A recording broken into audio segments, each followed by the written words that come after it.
Bonjour, nous allons voir dans cette vidéo la résolution des systèmes d'équations linéaires en utilisant la méthode de Gauss.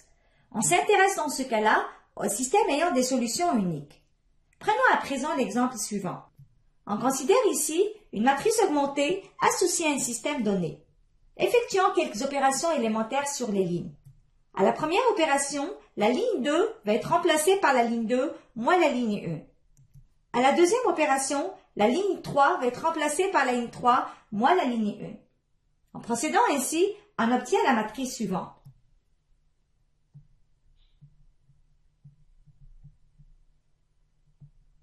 Continuons maintenant avec l'opération suivante où la ligne 3 va être remplacée par la ligne 3 moins 2 fois la ligne 2. On aura ainsi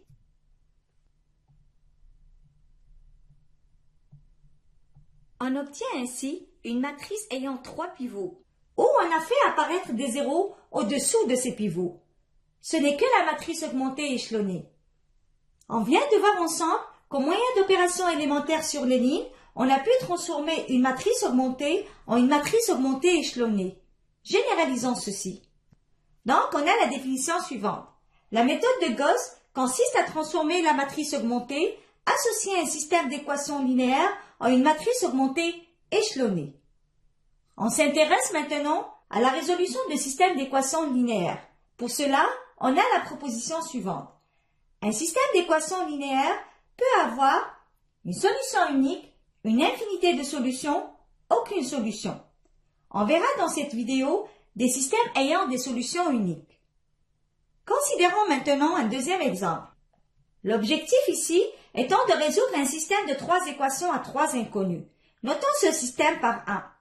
Pour utiliser la méthode de Gauss, ce système doit être représenté par sa matrice augmentée.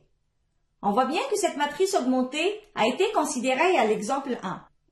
On a vu ensemble qu'au moyen d'opérations élémentaires sur les lignes, cette matrice augmentée a été transformée en une matrice augmentée échelonnée, laquelle représente le système noté par 2. Donc les systèmes 1 et 2 sont équivalents. Ils ont le même ensemble de solutions. On va résoudre le système 2 étant plus facile à manipuler et par la suite déduire l'ensemble de solutions pour le système 1. Du système 2, à partir de la troisième équation, on peut isoler x3 qui est égal à 2.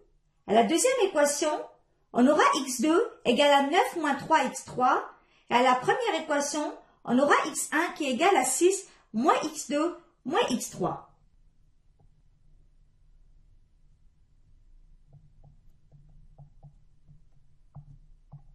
Donc, en remplaçant x3 par sa valeur dans la deuxième équation, on obtient x2 étant égal à 3.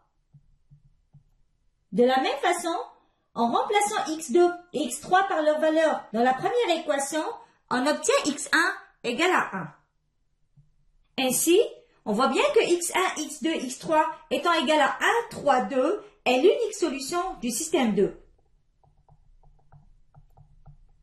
Comme les deux systèmes 1 et 2 sont équivalents, on déduit que le système 1 admet comme unique solution x1, x2, x3 étant égal à 1, 3, 2. Considérons un troisième exemple. L'objectif ici étant de résoudre un système de 4 équations à 3 inconnus. En utilisant la méthode de Gauss, on devrait dans un premier temps représenter ce système par sa matrice augmentée. À l'étape suivante, je vous demande de déterminer la matrice augmentée échelonnée.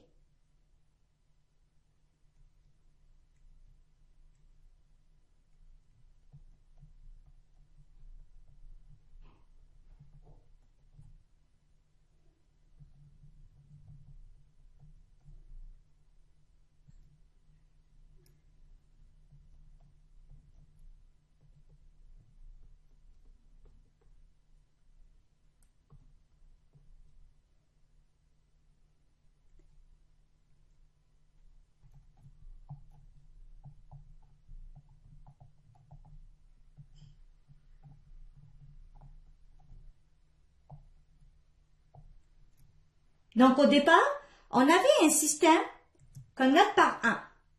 On l'a représenté par sa matrice augmentée. On a vu ensemble qu'au moyen d'opérations élémentaires sur les lignes, cette matrice s'est transformée en une matrice augmentée échelonnée, laquelle représente un un système d'équations qu'on note par 2. On va résoudre les systèmes 2, étant plus facile, et puis déduire l'ensemble de solutions pour le système 1. À partir du système 2, à la dernière équation, on a x0 égale à 0.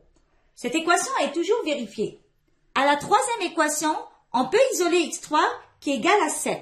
À la deuxième équation, on a x2 qui est égal à moins 75 plus 11x3. Et à la première équation, on aura x1 qui est égal à moins 5, moins 2 tiers x2 plus 1 tiers x3.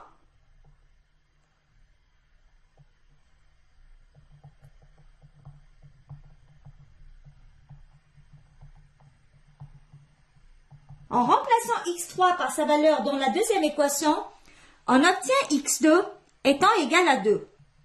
De la même façon, en remplaçant x3 et x2 par leur valeur dans la première équation, on obtient x1 qui est égal à moins 4. Ainsi, on a x1, x2, x3 étant égal à moins 4, 2, 7 est l'unique solution du système 2. Comme les deux systèmes 1 et 2 sont équivalents, alors on peut déduire que le système 1 admet comme unique solution x1, x2, x3 étant égal à moins 4, 2, 7. En résumé, nous avons vu dans cette vidéo la résolution de systèmes d'équations linéaires en utilisant la méthode de Gauss. On s'est intéressé aux systèmes ayant des solutions uniques. On a vu que la méthode de Gauss consiste à transformer un système d'équations donné en un système qui lui est équivalent, mais qui est plus facile à résoudre. Ceci se fait au moyen d'opérations élémentaires sur les lignes. On a pu voir aussi que la méthode de Gauss permet de résoudre des systèmes d'équations linéaires où le nombre d'inconnus est différent du nombre d'équations.